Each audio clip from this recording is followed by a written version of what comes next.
بسم اللہ الرحمن الرحیم۔ السلام علیکم ناظرین، راسکو نیوز میں ہوں آپ کا ہوسٹ حسن چیمہ۔ ناظرین، سنیچر کے دن غزہ کی پٹی سے فلسطینی اکثریت پسند تنظیم حماس کی جانب سے اسرائیل پر حملوں میں کم از کم 300 افراد کی ہلاکت کے بعد اسرائیلی فضائیہ نے بھی جوابی کارروائی کی، جس سے تقریباً 250 سے زائد فلسطینی ہلاک ہو گئے۔ ناظرین، واضح رہے کہ سنیچر کے دن حماس کی جانب سے اسرائیلی فوج کے مطابق 3000 راکٹ اسرائیل کی سرزمین پر داغے گئے، جس کے بعد حماس سے تعلق رکھنے والے عسکریت پسند گاڑیوں، موٹر سائیکلوں کے علاوہ پیراگلائڈرز اور کشتیوں کا استعمال کر کے غزہ کی پٹی کے علاقے سے اسرائیلی حدود میں داخل ہو گئے۔ ناظرین، اسرائیل اور فلسطینیوں کے درمیان گزشتہ مئی کے بعد سے یہ سب سے زیادہ پرتشدد کشیدہ صورتحال بتائی جا سکتی ہے۔ مشرق وسطیٰ کے اس طویل اور خونی تنازع کو دہائیاں گزر چکی ہیں، جس کا مستقبل قریب میں بھی کوئی مستقل حل ہوتا دکھائی نہیں دے رہا۔ اس تنازع کا تناظر سمجھنے کے لیے بی بی سی کی جانب سے چند اہم سوالات کے جوابات دیے جا رہے ہیں۔ یورپ میں یہودیوں کے ساتھ رواں رکھے جانے والے سلوک کی وجہ سے صہیونی تحریک زور پکڑنے لگی،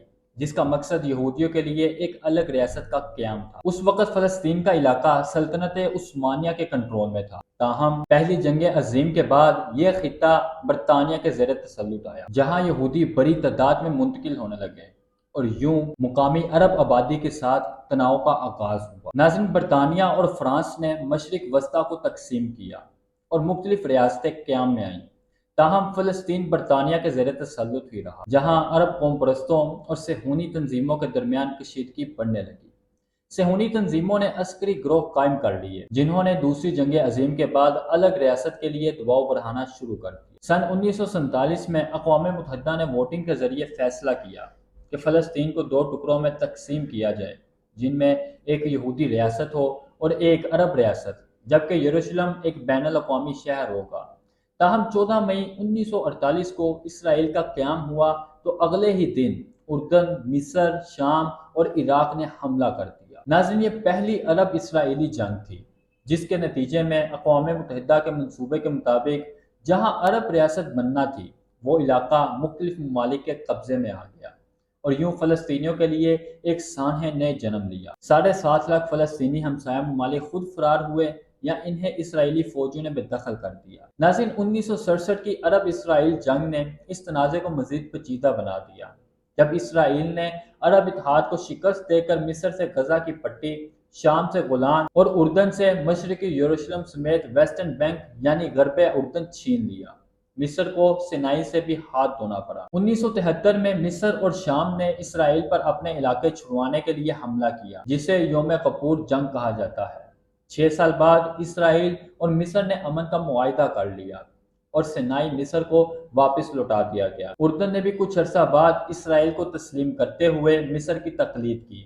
اسرائیلی آج بھی گرد اردن پر قابض ہے، تاہم اس نے 2005 میں غزہ کی پٹی سے فوجیں نکال لی تھی۔ اقوام متحدہ آج بھی اس علاقے کو مقبوضہ مانتا ہے۔ ناظرین، اسرائیل پورے بیت المقدس کو اپنا دارالخلافہ مانتا ہے، جبکہ فلسطینی مشرقی بیت المقدس کو مستقبل کی فلسطینی ریاست کا دارالحکومت مانتے ہیں۔ ناظرین، اس وقت 2 فلسطینی علاقے ہیں، جن میں سے ایک غرب اردن اور دوسرا غزہ کی پٹی ہے۔ ان دونوں علاقوں کے درمیان 45 کلومیٹر کا فاصلہ ہے۔ غرب اردن کا رقبہ 5970 اسکوائر کلومیٹر کا، جبکہ غزہ کی پٹی کا رقبہ 365 اسکوائر کلومیٹر پر محیط ہے۔ ناظرین، غرب اردن یروشلم اور اردن کے درمیان میں موجود ہے، جبکہ غزہ کی پٹی 41 کلومیٹر طویل اور 10 کلومیٹر چوڑی ہے۔ غزہ کی پٹی کی سرحد کا 7 کلومیٹر مصر سے ملتا ہے اور ایک جانب بحیرہ روم واقع ہے۔ ناظرین، غزہ میں فلسطینی اکثریت پسند گروہ حماس برسر اقتدار ہے،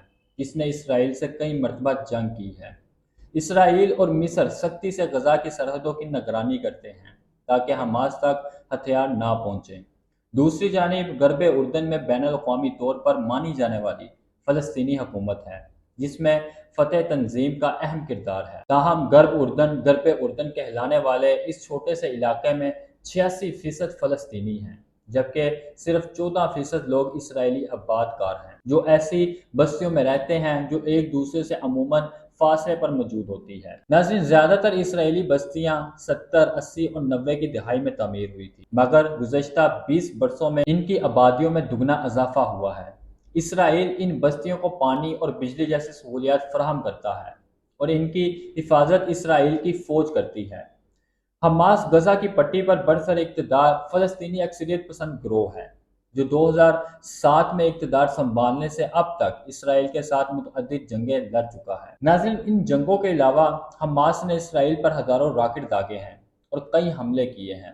اسرائیل نے بھی حماس کو کئی بار فضائی حملوں سے نشانہ بنایا ہے۔ 2007 سے اسرائیل نے مصر کی مدد سے غزہ کی پٹی کا محاصرہ کر رکھا ہے۔ اسرائیل، امریکہ، برطانیہ اور یورپی یونین سمیت کئی عالمی طاقتیں حماس یا اس کے عسکری ونگ کو دہشت گرد قرار دے چکی ہیں۔ ناظرین، حماس کو ایران کی حمایت حاصل ہے جس سے یہ گروہ پیسہ، ہتھیار اور ٹریننگ حاصل کرتا ہے۔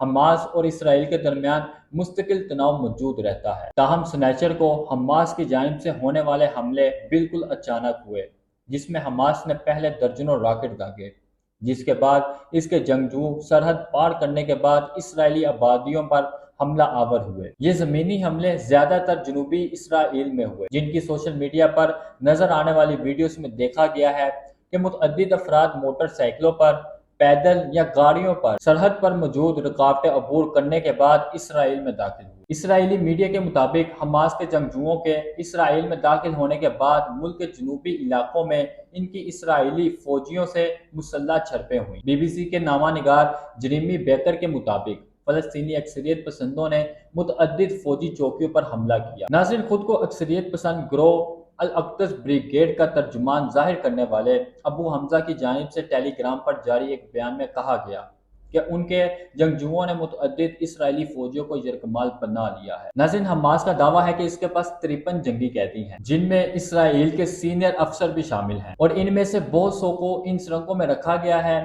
جسے ماضی میں اسرائیل نشانہ بناتا آیا ہے۔ اس کارروائی کے جواب میں اسرائیل نے غزہ کی پٹی پر فوری فضائی حملے شروع کیے، جہاں مقامی حکام کے مطابق اب تک سینکڑوں افراد ہلاک ہو چکے ہیں۔ فوجی حکام کا یہ بھی کہنا ہے کہ ان حملوں میں حماس کے تقریباً 17 عسکری کمپاؤنڈرز کو نشانہ بنایا گیا ہے۔ ناظرین، اسرائیلی طیاروں نے غزہ شہر کے مرکز میں واقع ایک 11 منزلہ عمارت کو بھی بمباری کے ساتھ اڑا دیا ہے۔ اس عمارت میں حماس کے ریڈیو اسٹیشنز قائم تھے۔ حماس کا کہنا ہے کہ اس حملے کے بعد انہوں نے اسرائیلی علاقے پر مزید 150 راکٹ داغے۔ ناظرین، اس سے قبل اسرائیلی وزیر اعظم نیتن یاہو نے ایک ویڈیو پیغام جاری کرتے ہوئے کہا ہے کہ ہم حالت جنگ میں ہیں۔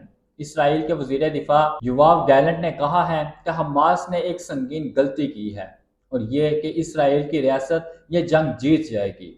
ایک آزاد فلسطینی ریاست کے قیام میں تاخیر کے علاوہ اسرائیل کی جانب سے غرب اردن میں یہودی بستیوں کی تعمیر اور ان کے گرد سیکیورٹی رکاوٹوں کی تعمیر نے امن کے حصول کو مشکل بنا دیا ہے، تاہم ان کے علاوہ بھی کئی اختلافات موجود ہیں۔ ناظرین، اسرائیل یروشلم پر مکمل دعویٰ کرتا ہے اور اس کا دعویٰ ہے کہ یہ اس کا دارالحکومت، تاہم اس دعوے کو بین الاقوامی حمایت حاصل نہیں۔ فلسطینی مشرقی یروشلم کو اپنا دارالحکومت بنانا چاہتے ہیں۔ ناظرین، فلسطینیوں کا مطالبہ ہے کہ ان کی مستقبل کی ریاست کی سرحدیں 1967 کی جنگ سے قبل کی حالت پر طے ہونی چاہیے، تاہم اسرائیل اس مطالبے کو تسلیم نہیں کرتا۔ اسرائیل نے 1967 کی جنگ کے بعد جن علاقوں پر قبضہ کیا وہاں غیر قانونی بستیاں تعمیر کی گئی اور اب غرب اردن اور مشرقی یروشلم میں 5 لاکھ کے قریب یہودی بستے ہیں۔ ناظرین، ایک اور معاملہ فلسطینی تارکین وطن کا ہے۔ پی ایل او کا دعویٰ ہے کہ اس وقت دنیا بھر میں 1 کروڑ سے زائد فلسطینی موجود ہیں، جن میں سے نصف اقوام متحدہ کے ساتھ رجسٹرڈ ہیں۔ فلسطینیوں کا کہنا ہے کہ ان افراد کو واپس اسرائیل آنے کا حق حاصل ہے، جبکہ اسرائیل کا کہنا ہے کہ ان کے واپس آنے سے یہودی شناخت خطرے میں پڑ سکتی ہے۔ ایسے میں امن کیسے قائم ہوگا؟ اس کے لیے دونوں جانب سے چند اقدامات ضروری ہوں گے۔ اسرائیل کو فلسطینیوں کی آزاد ریاست کا حق تسلیم کرنا ہوگا، غزہ کی پٹی کا محاصرہ ختم کرنا ہوگا، مشرقی یروشلم اور غرب اردن میں رکاوٹیں ختم کرنا ہوں گی۔ دوسری جانب فلسطینی گروہوں کو تشدد ختم کرنا ہوگا اور اسرائیل کی ریاست کو تسلیم کرنا ہوگا۔ ساتھ ہی سرحدوں، یہودی ریاستوں اور تارکین وطن کی واپسی کے معاملے پر بھی سمجھوتہ ضروری ہے۔